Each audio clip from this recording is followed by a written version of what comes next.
오구살의 박동수입니다. 요즘 이제 나이를 먹은 사람들이 뒷방 노릇하기보다는 보다 더 자기 자신의 견해를 적극적으로 참여하고 개진하고 또 그리고 활동을 하는 그런 왕성한 활동력을 보는 것을 요즘 자주 봅니다.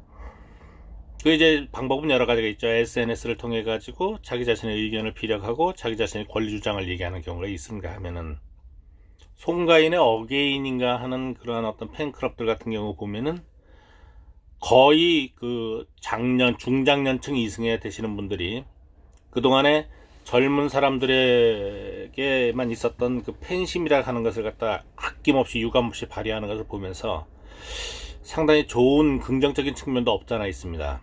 그런데 여기서 한 가지 우리가 경계해야 될 점은 우리가 나이를 먹었잖아요.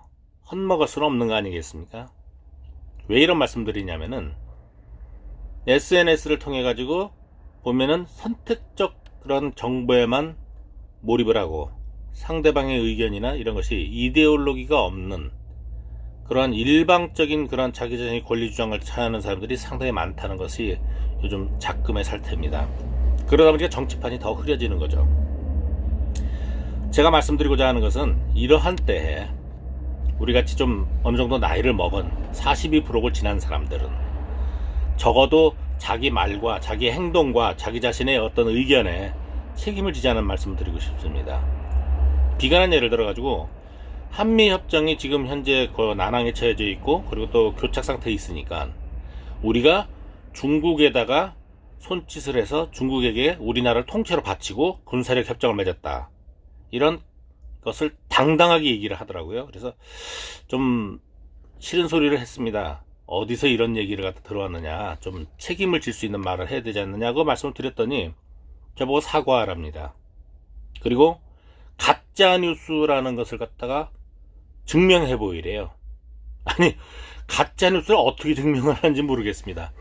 지금 예를 들어 가지고 뭐 조선일보나 그 다음에 보수 언론기관들이 채널A에 대한 그런 MBC의 대응에 대해서 무슨 뭐 음모론이다 이런 얘기 나오는데, 음모론? 그러면 음모론이라고 하는 것은 객관적 근거가 있어야 되잖아요. 한중 간의 어떤 군사협정에 의해서 대한민국을 통째로 바치기로 문재인 대통령이 각서를 했다면은 이게 보통 뉴스입니까? 벌써 전 세계적으로 시끌시끌하고 떠들고 우리나라 사람들이 모르는 사람이 없어야 되잖아요. 아는 사람 몇 명이게요. 그처럼 제발 좀 부탁인데 SNS를 하다 하더라도 보다 더 균형 있는 시각, 그리고 자기 자신이 내뱉은 말과 행동과 그리고 이론이라고 하는 것은 좀 객관적이고 공정했으면 하는 생각이 듭니다. 그래야지만이 대한민국이 살 수 있는 그런 것이 되지 않나.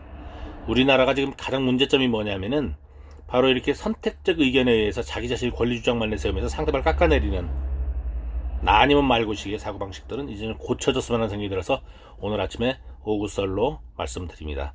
감사합니다.